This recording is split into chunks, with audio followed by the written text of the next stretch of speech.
So recently, one of my best supporters on the channel has said, Kev, why don't you do a bit of a walk through your pedal board? And to be honest, it's something I've not really sort of thought about because it's not a particularly special pedal board, but it serves a purpose for me in the live gig environment that I do around Blackpool. And to be honest, when Craig mentioned this, I thought, do you know what? People might find this interesting. So I thought about this a little bit further and I thought, right, okay, so rather than just talk about what's on the pedal board, I'm also going to talk about how I use it in a live gig environment. But before I do that, I just want to talk about the signal chain. So when I'm actually gigging, this is the guitar that I predominantly use. It's the 57 reissue Strat, which is the Hot Rod edition. And this is my go-to weapon of choice. Number of reasons why. It's got the Sumerian Cobalt noiseless pickups, which are fantastic, and I just know the guitar inside out, and it covers all bases, and that's what I like about it. It looks like David Gilmour's, and the only reason for that is, one is because I do like Pink Floyd, and I just changed the pickguard because I don't like a white pickguard on a black guitar, and that was it really. But the tones from this guitar is great. So what I thought I'd do, guys, I'll give you a walk through the pedal board in terms of from the guitar, through the pickups, through the signal chain, through the amplification. Now, at the other end of the signal chain is the Laney IRT60H. It's sort of my 2B12 cab. So basically what you're going to hear and see today is my full rig gig setup, if you will. And so hopefully just make you sort of understand how I do it. Now, there is one caveat to this, guys, because of where I am at the minute, the actual amp behind me, which is just over there, it's not at gig volume, so it's not at its sweet spot. I only use it for gigs. And when I'm here in the studio, I'm using the Laney L20H. And that's basically what I do, guys. So the Ironheart amp, the black one that you see behind me, is generally used for live stuff, and the blue one you see in the videos is used for here. So anyway, so that's that. So before I actually move on to the pedal board, I'm going to sort of explain how I get it to a gig. Now, I use the Pedal Train Classic, which is a generic pedal board, very well made, very tough, and I've been using it since 2017, and I think it's really good. Now, this version of mine, it comes in a flight case, and the flight case stops it from getting absolutely battered about at gigs and transport and cars and stuff. So what I have got is the pedal board is permanently wired in terms of the 4-cable method, which is what I use. So I've got a cable running from the guitar into the pedal board. It goes through the first bank of pedals before it goes off to the effects loop in the amplifier. It then comes back out into the pedal board, into my modulation stages and time effects, time-based effects, before it goes back into the amp again, before the power stages of the amplifier. And how I do that is I use these, which I think are brilliant and really good value for money. These are the Klotz 59ers, been using them for years. I think they sound great. I've never had any defects with these or any problems at all whatsoever. Each one of these I use is 6 meters in length. So I've got 24 meters of cable in. And, but between the pedal board and the amplifier, in reality, I've got 6 meters because they're going backwards and forwards between the amplifier and back again. So that's basically what I've got in terms of cabling. So they're about £25 each. Never had a defect, and they work very, very well, and I think they're quite cost effective for what you get out of them. But before we actually move on, I'm just going to apologise because I've not got a camera that can cover the entire sort of pedal board. I've got a GoPro at the end of the day, and it's going to make it look a bit of a fisheye kind of thing, but I'll stick some still images on the screen later on to give you a bit more detailed shots. But it will just give you a bit of an idea. Now, what I'm going to do in this video, the purpose is I'm going to talk about the effects pedals on the board and how I use them. And for me, they are tools. So they are there to serve a purpose. If I'm playing a gig, I've got a set list. Each one of these pedals has to have a place in that set list. So we've got the pedal board, so we've got a Wah Wah, we've got the tuner, we've got the compressor, we've got a big Muff, we've got an MXR Phase 90 script. we've got a reverb pedal, we've got a chorus pedal, and we've got an analog delay at the minute. And we've also got the 4-way switching system for the amp over there. So without further ado, we'll switch the GoPro on. There we go. Okay, right, so we're on. So what you can see now at the minute is we've got the pedal board, and right at the top of the screen, if you can see it, there's a 4-way switch which says Ironheart on it. That is the channel switching pedal which controls the amplifier behind me. Now you'll probably notice on the pedal board, I do not use overdrive pedals or distortion pedals in my live rig. And the reason for that is that I purely use what the amplifier can give me in terms of natural overdrive. And that's just the way I like it. I like the amp to do all that, and everything else on the pedal board is basically in addition to that. So what we have got, you'll see there's a light on which is in green, and above it the label it says Crunch. Ignore the fact that it says Crunch, guys. I labelled it up wrong. And this is so bizarre because it's been labelled up wrong for about a good few years now, and when that green light is on, it means it's on the clean setting. So I'll just give you a little bit of an idea. So now that sounds really nice. The strats on the neck position there, everything's up, and it just sounds really good. Now you'll notice that there's no reverb on there at the minute. So what I'll do is I'll just plonk a bit of reverb on. Here we go, so just have a listen to that. Now this is the spring reverb in the amp, so I use that generally all the time.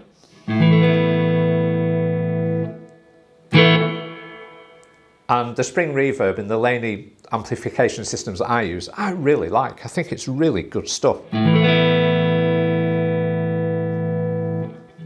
Now if I just knock that reverb off, and we'll hit the crunch button. So this is my natural overdrive tones within the amp.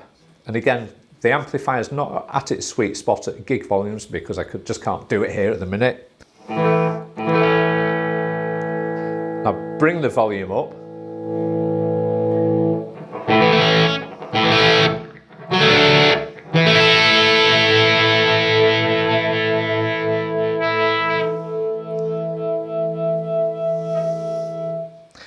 That sounds really nice. Now if we just add a little bit of reverb to that, and as I say, I don't use overdrive pedals on my pedal board. The nearest I get to that is in the big Muff, but we'll come on to that in a bit. So we'll try that with a bit of reverb on.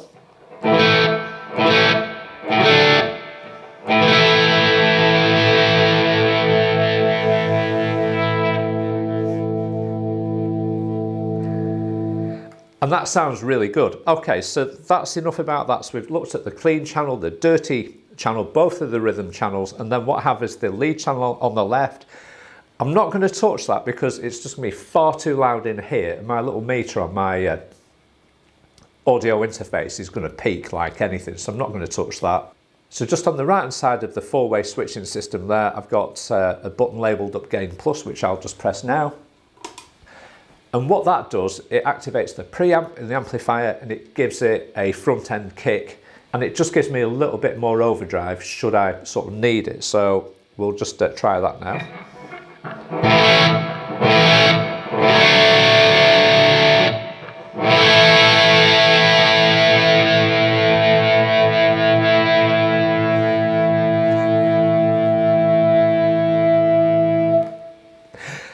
And you can hear it there, and that's what it's all for really. So if you are watching this and you're thinking, I'm just getting into this pedal board sort of world, what's the most important pedal that I have on my pedal board? Well, to be honest guys, everything else you might as well throw in the bin if you've not got a tuner. And your tuner is hugely important. So I've got this Polytune guitar tuner down here, which serves two purposes really. So it allows me to tune up while I'm on stage, so I can just check my tuning now. You might be able to see that lit up on your screen. So my E string's just dropped a touch. A string's fine, D string's spot on, G's fine, B's fine, and E is fine. I also use it to mute the guitar in certain tracks in a set when I'm actually not doing anything. So there might be like a keyboard solo with no guitars or something.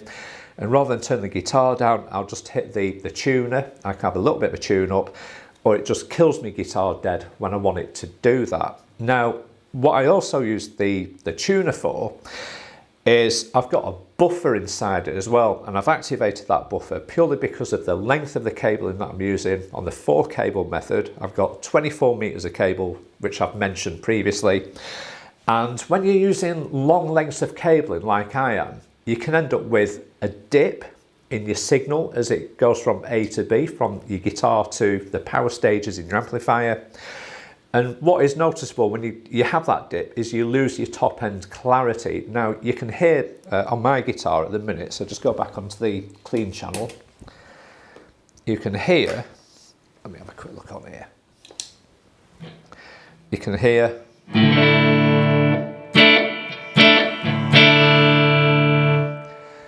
my top end is still there, and that probably is down to the buffer within the actual tuner. So that's what we've got there. So we've got the tuner, guys. So that is by far the most important pedal that you can have on your pedal board. My guitar at the minute, it goes from the guitar lead, which is just here, and as I drag that over here, oh, got my guitar going everywhere. You'll be able to see it goes straight into the input on my Wah Wah pedal, which is a Voodoo Lab Wahzoo, and I've had that for years, and I've sometimes used it at a gig, and essentially it's, how can I put it? I'd like to do a lot of Hendrix and stuff like that, but the band that I play in will never probably do anything like that. But I do use it in long train running. So the compressor's on, we're on the clean channel, we've got a bit of a reverb on. So what I'll do is I'll just activate this at the minute. Now I'm using the auto wah feature, so what I'll do is I'll just go back onto the long train running kind of thing.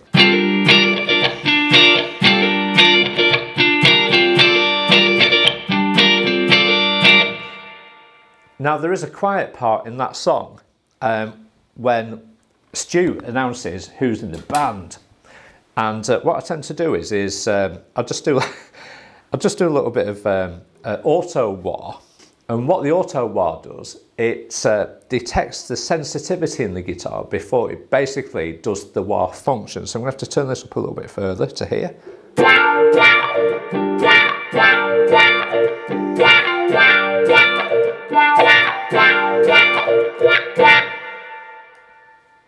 And that's really what I use that wah wah for in the gig, and it allows me to walk around. I'm not tied to the treadle of the Wah Wah pedal and actually manually doing it. The actual pedal does it for me. And I love that pedal to bits. And there's not many around. You don't see too many on people's pedal boards. In fact, Dan Steinhardt at that pedal show, when I took my pedal board over there about a month back, he says he's never seen one in his life.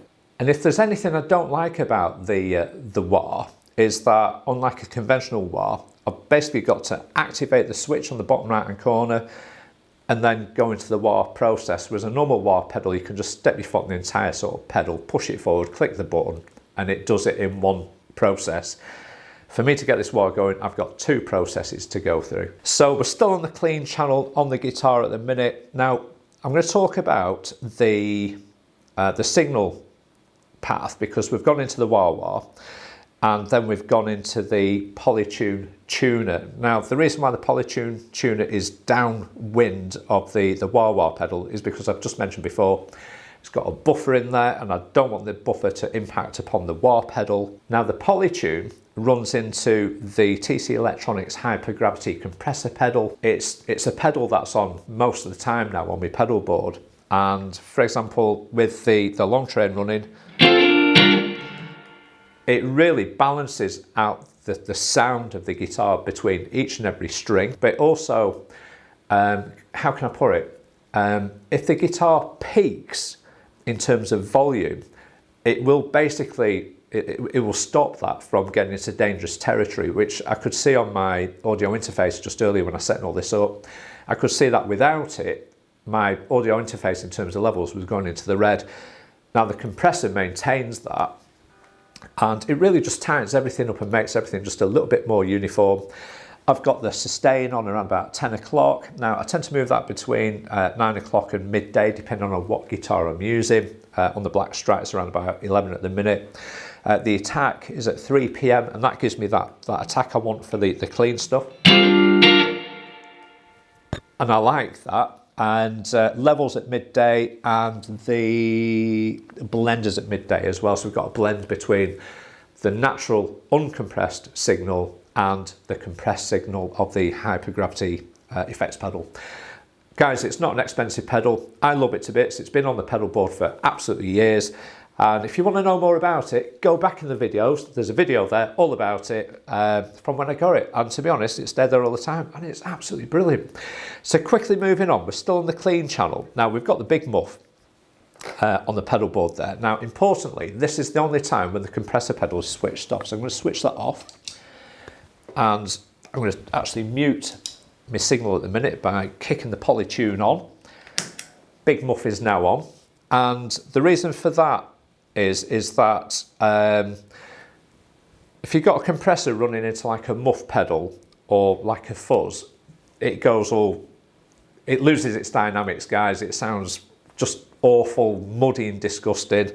So I tend to use the big muff without the compression on because it just sounds pretty sort of good really. We'll unmute that.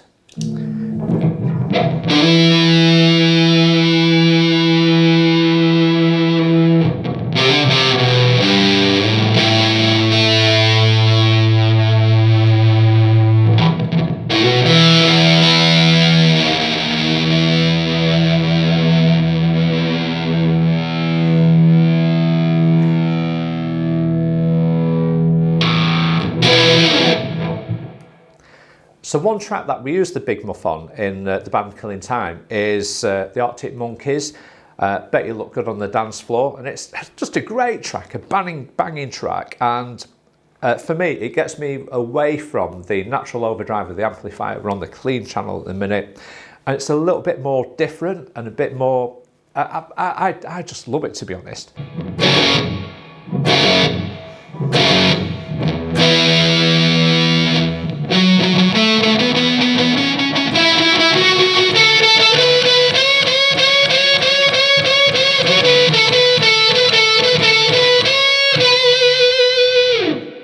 And you get the feeling of it there, and I love it to bits. Okay, so we'll just talk about the orange pedal on the pedal board, which is the MXR Phase 90 script. Again, David Gilmour uses one, that is there, and I use it for probably about 20 seconds in a song, which is Dakota Stereophonics. Everybody does that, and in a cover band, and so do we. But anyway, so at the 3 o'clock position, and I use it as just like a bit of a tremolo, a bit of a rotating speaker kind of thing. And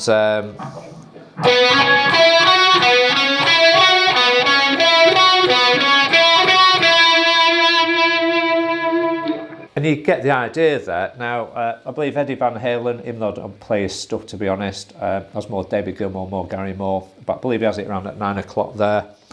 And just give you a bit of a flavour.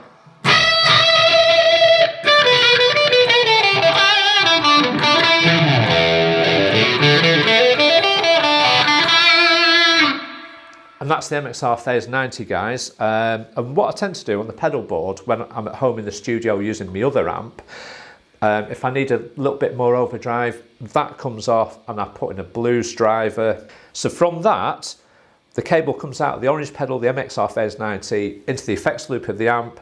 It then comes back out the amplifier, and we're then into the MXR Analogue Chorus, which is just over there. So we'll just go into the clean channel.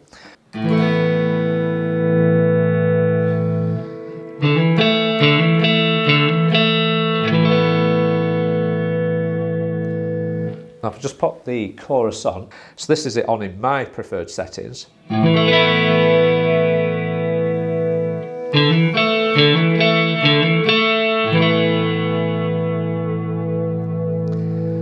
So we're on the dirty channel of the amplifier, so the 80s rockers out there like I am, this is for you guys in particular. The 80s was full of this, to be honest.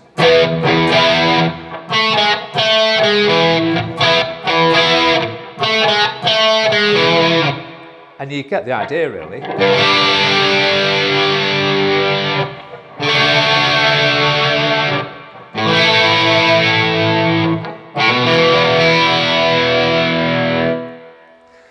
So there you have it, that's the chorus there. I tend to use it on the One Vision as well. but I tend to put a bit more gain on it, just to give it a bit more juice.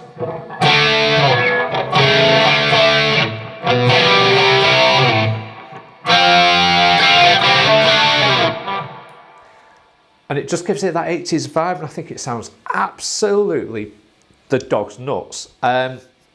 So moving on through from the modulation to the time-based effects, I'll just knock that off. We've got the MXR carbon copy delay. Love this pedal to bits, guys. The analog the delay is just absolutely brilliant. I'll just knock off that gain. We'll go into the clean channel, and you'll be able to hear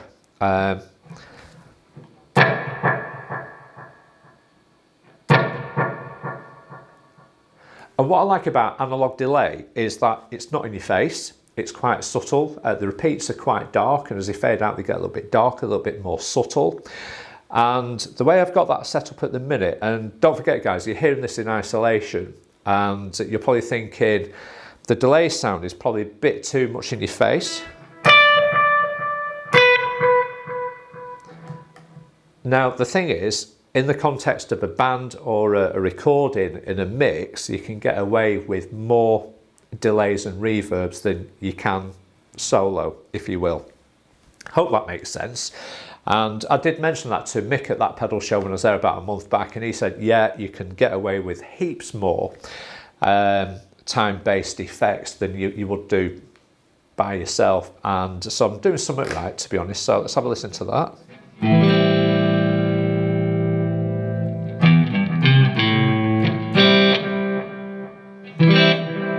So you can hear that there. Now, if we go onto the dirty channel, so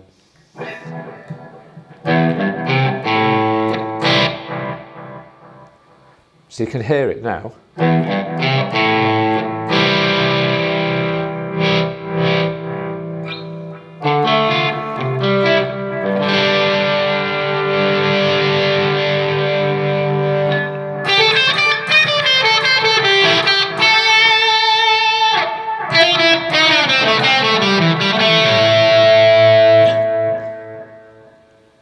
And you're probably thinking, that sounds too much.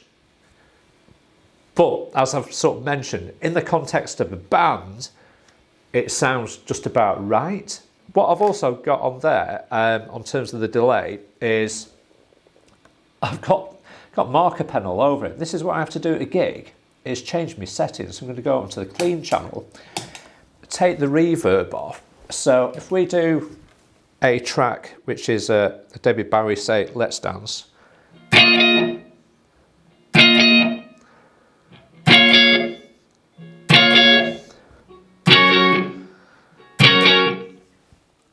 so knock that on now.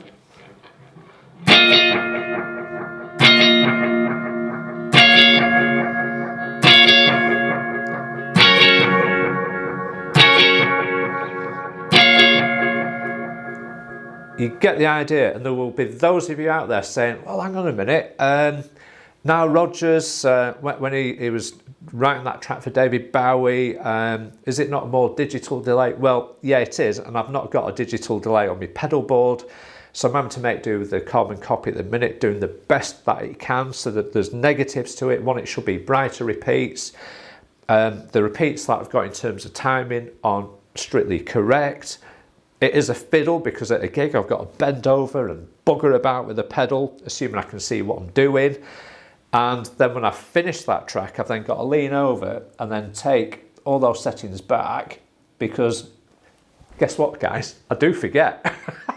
And I think, oh no, it's all gone wrong. And I have to switch the pedal off. So that's the delay pedal. Now, what I do like about the delay pedal is we're on the clean channel, so I've got the modulation button on there. Now what that does is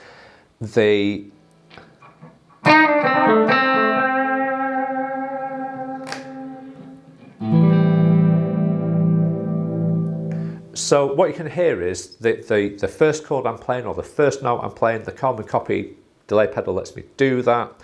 But on the repeats, it adds a little bit of modulation, which is chorus. So it just smooths it up a little bit. So I've just gone to the lead channel. So play some low volume kind of stuff.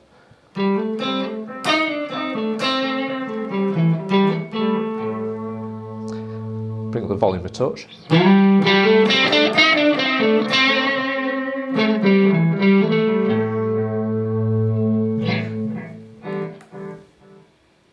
And it's not in your face, it's quite subtle, and I quite like that. I really love the pedal. So, and I've got a bit of a plan in place for a future video, guys, to make my pedal board a little bit more easier, a bit more flexible, but I'll come on. But that's a video for the future, so I'll just knock that off at the minute. So that feeds into the Black Country Customs Secret Path pedal. This is set on the plate reverb settings. I've got my standard settings on the dials there. And this again is quite in your face, guys, but again, like I said before, in the context of a band, it sounds absolutely great.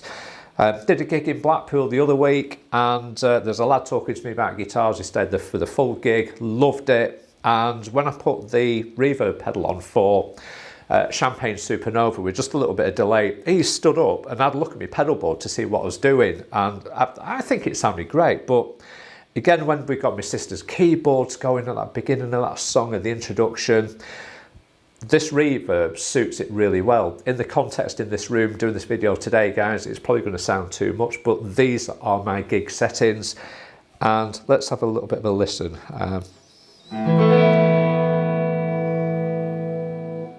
So you can just hear it. Yeah, you can hear it there. In fact, what I'll do is I'll just knock that off.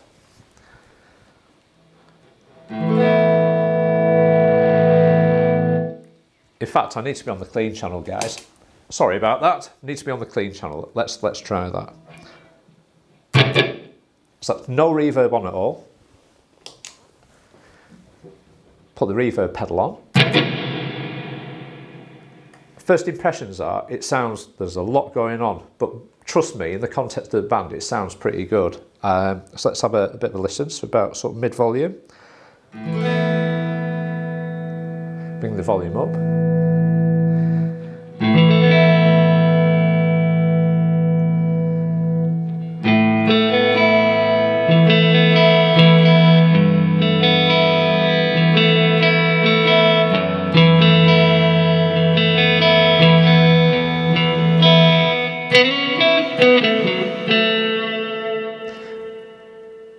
And I think that sounds pretty good. Now, if I was going to put some bit of delay on it, to add to it as well, let's have a listen to that. So we'll go back to the top volume again.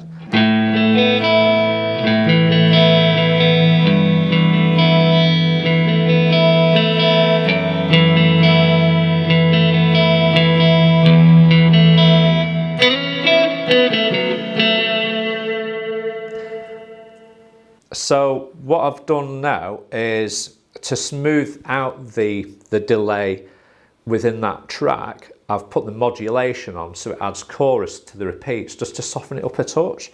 So, and I think that's a little bit of a nicer compromise than having the chorus pedal on within the introduction of that song. So I'll just bring it up to around about sort of 10.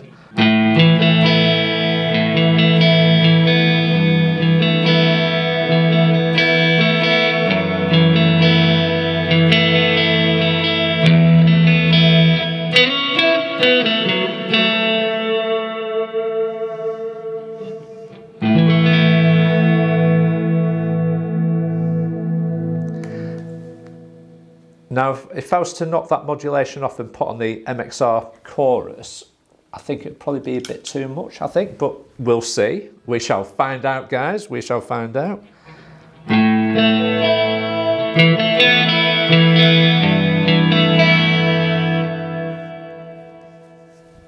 So that is how I use the Secret Path reverb from Black Country Customs, which is Laney. I love Laney products. I think they're great and they're not too expensive. And they just sound absolutely fabulous. Okay, so what we're going to do now is we're going to go back to the big muff. We're going to go onto the clean channel of the amplifier. Big muff is on, compressors off, and the carbon copy delay is on. So I'm going to stick a bit more delay on top of that. So if I was going to sort of do a bit of Dave Gilmour and get my Pink Floyd fetish out of the way for the day.